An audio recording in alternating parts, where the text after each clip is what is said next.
네, 여러분들을 이렇게 반갑게 만나 뵙게 돼서 너무 기쁘고 행복합니다. 오늘 성령 강림 후 제23주이며 우리 마틴 루터 종교개혁 507주년을 맞이하는 주일입니다. 이 뜻깊은 주일을 맞이하여 예배드리는 사랑하는 성도들 위해 성령 충만한 은혜가 함께 하시기를 주님의 이름으로 간절히 기원합니다. 먼저 저희 내외가 지난 15일 새벽부터 23일까지 7박 9일간 사도 바울의 2차 전도 여행의 여정을 순례하는 은혜의 시간과 함께 누리고 돌아오게 됐습니다. 특별히 같은 한 길을 걷는 종로지방의 목사님들과 사모님들과 함께 그 길을 순례하면서 서로 다른 우리들을 부르신 동일한 우리 하나님에 대하여 은혜를 고백하고 나누면서 또 서로가 많은 위로와 격려를 받고 나누는 은혜를 누리게도 하셨습니다.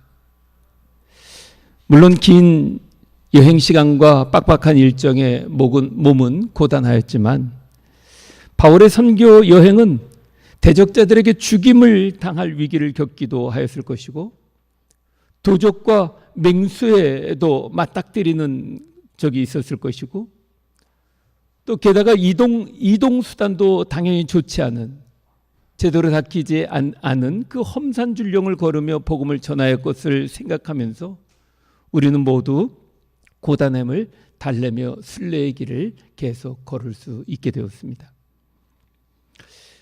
그리고 잊고 지냈던 그리스도의 역사와 또 고대로부터 이어진 그리스도의 문명에 대하여 가까이에서 더 배울 수 있는 기회를 갖게 되었고 또 아름답고 조화로운 자연 속의 그 예쁜 산토리니 섬까지 둘러보는 팁까지 누리는 귀한 순례를 여러분들의 기도와 응원으로 잘 마치고 돌아오게 되었습니다.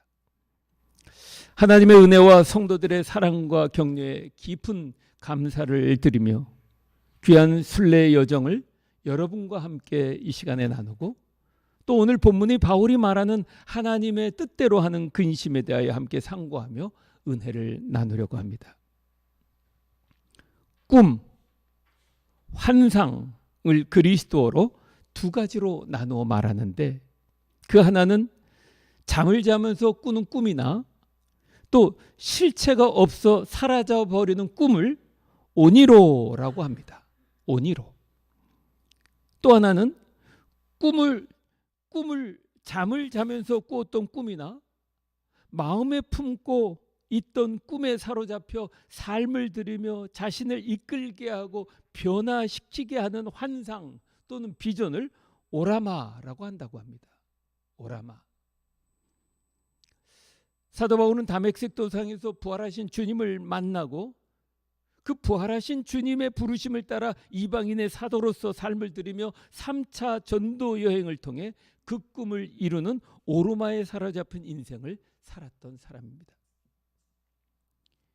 이번 우리 순례팀은 바울의 3차 전도 여행 중 2차 전도 여행을 순례하기 위하여 먼저 튀르키예, 이스탄불에 도착하여 그 유명한 비잔틴 문화의 자랑이었던 대성당인 아야성 소피아 성당을 방문하게 되었습니다.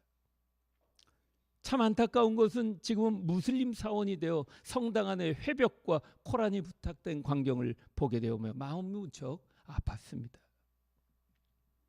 그리고 이스탄불의 아시아와 유럽의 경계선인 보르포스 해협을 보고 그곳을 떠나 그리스 북쪽으로 건너가 남쪽으로 내려오면서 4개의 기념교회를 방문하게 되었습니다.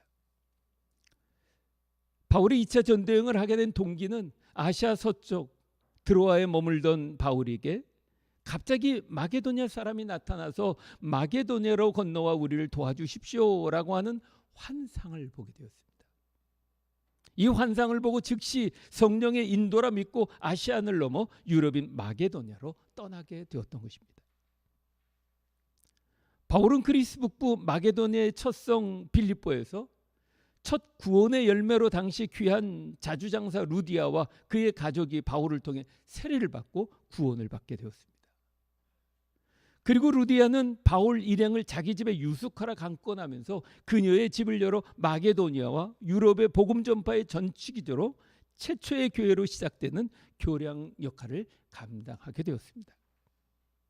우리 일행은 지금 정교에서 관리하고 있던 빌립보에 있는 루디아 기념교회, 이 교회는 1974년에 건축되었고 마을 사람들이 스스로 헌금을 모아 지었다고 합니다. 그리고 문밖 강가 세례터가 있는 곳을 둘러보고 그곳에서 목회자들과 함께 간절한 마음으로 기도를 하고 돌아왔습니다. 그리고 빌립보에서 기도하러 가던 이 바울과 실라가 점치는 귀신 들린 여종의 더러운 질병을 치유하는 능력을 행하게 되었는데, 그 일로 말미암아 실라와 바울은 그들의 풍속을 해치는 사람이라고 하는 이유로 고발을 당해 영장도 없이 체포 구금되어 심한 매를 맺으며 감옥 생활을 하게 되었습니다. 그런데 그때 그들은 실망하지 아니하고 밤중이 되어 실라와 바울이 기도하고 하나님을 찬미할 때 호련히 큰 지진이 일어나 옥토가 움직이고 문이 열리며 모든 매인 사람들이 풀어지는 기적을 경험하게 되었습니다. 그리고 두려워하던 간수장과 그의 가족들이 다 구원을 받게 되는 역사가 일어나게 됐습니다. 5세기경부터 순례자들의 발길이 이어지는 이 빌립보의 바울과 실라가 갇힌 감옥터를 돌아보면서 하나님의 사람을 하나님께서 지키사 머리털 하나 헤함이 없도록 하신 하나님의 역사를 경험하였던 바울과 실라는 이 사건으로 낯선 마게도냐 선교에 더욱더 큰 힘을 얻었을 것을 헤아려 보게 되었습니다. 실제 빌립보서 2장 25절에서 빌립보 교회는 에바브로디도를 통해 바울과 선교 사역을 적극적으로 도왔음을 알 수 있었습니다. 빌립보 감옥에서 석방된 후에 오라마에 이끌린 바 된 그의 복음 사역은 결코 포기하지도 안주하지도 아니하고 오히려 형제들을 위로하고 남쪽을 향해 암비볼리를 떠나 데살로니가 가던 중에 사도행전 17장 1절에 보면 암비볼리를 떠나 아볼로니아로 지나가다가 아마도 바울도 보았을 것으로 추정되는 BC 4세기에 세워진 알렉산더 대왕의 사자상을 보게 되었습니다. 그리고 데살로니가를 향해 더 내려가는 바울이 로마와 연결이 된 에그나티아 길을 따라 내려간 것으로 추측하고 그곳에 세워진 기념교회도 돌아보게 되었습니다. 그리고 데살로니가에 이르러 데살로니가 기념교회를 보면서 바울이 유대인들로부터 더 크게 많은 박해와 생명의 위협을 당했지만 복음을 위한 걸음은 멈추지 않으며 베레아로 향한 대로 우리 일행도 베레아를 향하게 되었습니다. 마게도니아의 한 도시인 베레아는 사도행전 17장 11절에 기록되었듯이 바울이 전하는 복음을 간절한 마음으로 잘 받아 신자가 많이 생겼던 것으로 바울에게 큰 위로와 회복의 사역지가 되었을 것입니다. 그림을 한 장 더 넘겨야 됩니다. 우리 일행은 베레아 도시 입구 중심부를 따라 올라가면서 베레아 기념교회에서 바울이 말씀을 전하는 모습이 모자이크 되어 있는 것을 보면서 바울의 마음을 헤아려 볼 수 있습니다. 그러나 베레아에서 계속 데살로니가에서 쫓아온 그 대적자들이 주민을 선동하여 소란스럽게 하였기에 바울은 배를 타고 혼자 베레아를 떠나 철학과 우상의 도시 아테네로 향하게 되었습니다. 우리 일행은 아테네를 향하는 도중에 메테오라 지역에 하루를 묵으며 새로운 시간을 맞이하게 되었습니다. 메테오라라고 하는 지역, 메테오라는 공중에 떠 있는 이라는 의미인데 당시 레온 3세가 성상을 모두 파괴할 것을 명령했지만 그들은 그 핍박을 피하기 위해서 산에 동굴을 파고 신앙을 지켜왔다고 합니다. 9세기부터 찾아온 수도사들이 14세기에 이르러서는 높은 바위 꼭대기에 수도원을 짓고 그리고 14세기에 이르러서는 그 수도원 짓는 것을 허락하게 되자 가장 높은 수도원은 해발 635m 되는 곳에 위치해 있는데 한 수도원을 짓는데 무려 100년에서 250년에 걸쳐 수도원을 짓게 되었다고 합니다. 그러면서 그곳에서 작은 신앙 공동체를 유지해 갔다고 합니다. 지금은 그 수도원이 이름이나 메갈로 메테오라, 즉 거대한 메테오라라는 수도원을 형성하고 있었습니다. 지금도 종방정교의 오래된 문화와 전통을 그대로 지키며 오롯이 하나님과 더 가까이, 오롯이 예수 그리스도만을 주목하며 수도하는 수도사들의 삶과 또 그들이 이루어 드리는 뜨거운 하나님 사랑을 보면서 말씀을 맡은 목사인 저에게는 또 하나의 도전과 각성을 갖는 시간을 갖게 되었습니다. 도전과 각성, 그리고 숨고르기의 시간을 갖고 일정을 산토리니로 돌려 아름다운 자연 한강과 북쪽에 있는 이아마라에서 선셋을 바라보는 팁도 누리게 되었습니다. 그리고 다시 문화의 도시 아테네로 향하여 전도하는 길을 따라 우리 일행의 순례도 아테네로 향하게 되었습니다.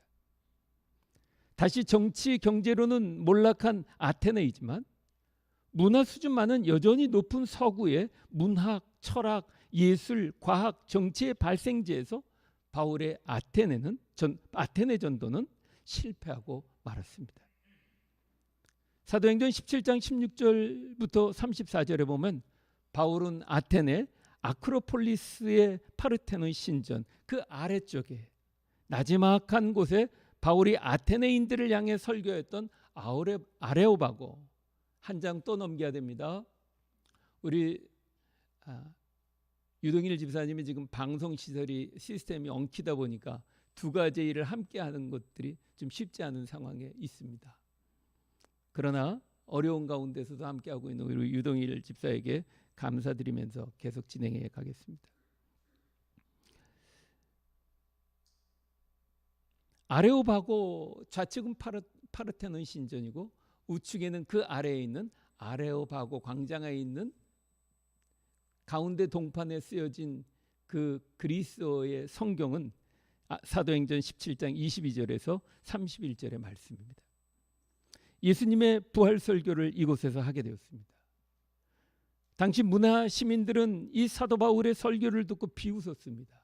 그리고 단지 몇 사람만 귀했다고 밝히고 있듯이 바울의 전도가 문화도시 아테네에서 전혀 먹혀들지 않게 되었습니다. 그리고 그 아래 물건을 팔고 정치적인 모임을 갖던 아테네 시민의 일상의 중심지인 아고라에서 소크라테스, 플라톤, 아리스토텔레스 등 철학자들이 활가하던 시대를 다시 한번 만나게 되면서 아테네 전도에 실패하여 지친 마음으로 바울은 고린도로 내려와 1년 6개월 동안 머무르게 되었습니다. 아덴에서 복음 전도에 실패하고 낭망한 가운데 고린도에 머물렀을 때 밤에 환상 중에 주님께서 찾아와 말씀하십니다. 두려워하지 말며 잠잠하지 말고 말하라. 바울은 이 오라마에 붙들려 일어나게 되자 마침내 글라디오 황제의 기독교 박혀로 로마에서 추방당한 이 브리스길라와 아굴라 부부를 만나 같은 일을 하며 함께 고린도 교회 창립에 동역하게 되었던 것입니다. 고린도 지역에 태폐했던 신전과 타락한 도시를 마주하며 환상을 통해 바울을 고린도에 보내신 하나님의 마음을 더 깊이 알게 되었습니다. 그리고 저도 기념교회에서 오르마에 사로잡혀 주의 일을 감당하게 해달라고 간절히 하나님 앞에 기도를 드렸습니다. 바울은 고린도를 떠난 다음 3차 전도여행인 에베소에서 활발히 활동하던 중 고린도전서와 오늘 본문을 담고 있는 고린도후서를 보낸 것입니다. 오늘 본문에서 바울은 드디어 고린도 교인들과 서로가 회복되는 화해의 기쁨을 누리게 됩니다.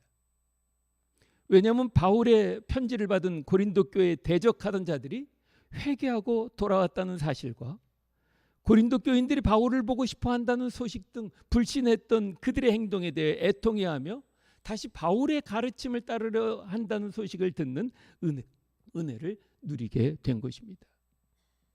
그렇습니다. 인생은 이 세상에 근심이 된 일이 많고 라고 하는 찬송처럼 정말 우리 인생은 근심이 언제나 따르는 법입니다. 이제 화면은 아웃해 주셔도 됩니다. 네. 그래서 시편 31편 9절에 내가 근심 때문에 눈과 영혼과 몸이 쇠하였나이다 라고 고백하고 있고, 또 전도서 7장 3절에 얼굴에 근심함으로 마음이 좁게 됨이니라 말하기도 합니다. 이 근심에는 유익성과 무익성의 양면성이 있다고 가르치고 있는 것입니다. 물론 성도인 우리가 하나님의 자녀가 되었기에 영적인 존재이지만 세상에 살고 있기에 돈과 명예와 성공과 증오와 비통과 또 탐욕 등 세상적인 근심에서 초연할 수만은 없습니다. 그런데 본문에서 바울은 이 세상적인 근심을 사망에 이르는 무익한 근심이라고 말하고 있는 것입니다. 왜냐하면 세상 근심은 이런 것들에 사로잡혀 두려워하고 돌이키지 못하게 하기 때문입니다. 그러나 하나님의 뜻대로 하는 근심은 하나님의 영광을 위하여 하는, 하나님의 성령에 의하여 회개를 낳아 구원에 이르게 하기에 유익한 근심이라고 말하고 있는 것입니다. 본문의 고린도 교회가 바울의 편지를 받고 돌이켜 화해의 기쁨을 누릴 수 있었던 고린도 교회가 바로 하나님의 뜻대로 하는 근심이었다는 것입니다. 하나님의 뜻대로 하는 이 근심은 종교개혁주의를 맞이하는 오늘 우리들에게도 동일하게 하나님이 요구하시고 바라시는 하나님의 뜻이요 하나님의 마음이라 믿습니다. 진리가 아닌 것을 붙잡고 세상 속에서 하나님 파리를 하였던 중세교회에서 하나님의 뜻대로 하는 근심을 하던 개혁자들에 의해 프로테스탄트 운동이 일어나게 되었고 개신교회가 탄생하게 된 것입니다. 저는 이를 얼마나 자랑스럽게 여기는지 모릅니다. 그러나 성지순례를 통해 그리스도의 정교회를 돌아보고 신앙의 뿌리를 다시 돌아보면서 주님은 우리 역시 개혁한 개신교가 화석화되어 가고 있다는 사실을 깨닫게 해 주십니다. 메테오라, 그 높은 곳까지 더 가까이 오롯이 하나님을 예배하는 수도원의 수도자들과 신앙의 뿌리, 교회의 뿌리를 돌아보면서 이제 하나님의 뜻대로 하는 근심으로 다시 본질로 돌아가는 교회와 목사로 서야 한다는 이 절박하고 뜨거운 마음을 저에게 부어주셨습니다. 무지스럽도록 한결같이 개혁자들은 오직 믿음으로, 오직 말씀으로, 오직 은혜를 외치며 다시 말씀으로 살아가는 교회와 목사와 그리고 성도들로 일어나 말씀과 기도가 삶이 되기를 원하는 하나님 아버지의 마음을 만나게 되었습니다. 비록 한갑이 넘어서 하나님의 뜻대로 하는 근심을 배워가게 하시지만 더 늦지 않게 목사를 흔들어 깨워주시니 하나님께 감사하고, 이 땅에서 조금이라도 하나님의 뜻대로 하는 근심을 하다가 주님을 배울 수 있게 하시니 하나님께 감사하게 되었습니다. 튀르키예 이스탄불의 900년간 하나님을 예배하였던 그 아름답고 거대한 아야 소피아 성당은 지금 무슬림의 모스크가 되었고 박물관이 되었습니다. 종교개혁주의를 맞이하는 사랑하는 성도 여러분, 교회 성장이 멈췄다고 두려워합니다. 그러나 우리가 다시 붙잡을 것, 우리의 오라마가 되어 우리가 다시 돌아가야 하는 것은 말씀을 따라 기도하며 하나님의 뜻대로 하는 근심, 진정한 회개와 회개에 따른 삶으로 참빛과 소금의 삶을 살아가는 것입니다.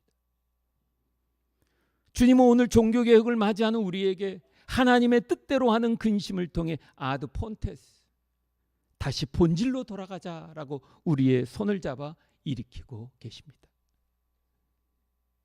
이제 그 오라마를 따라 오직 믿음으로, 오직 말씀으로, 오직 은혜로 우리 교회를, 우리 가정을, 우리들의 이웃을, 세상을 일으켜가는 우리 궁정교회와 성도, 우리 모두가 되시기를 우리 주 예수 그리스도의 이름으로 간절히 축원합니다. 아멘.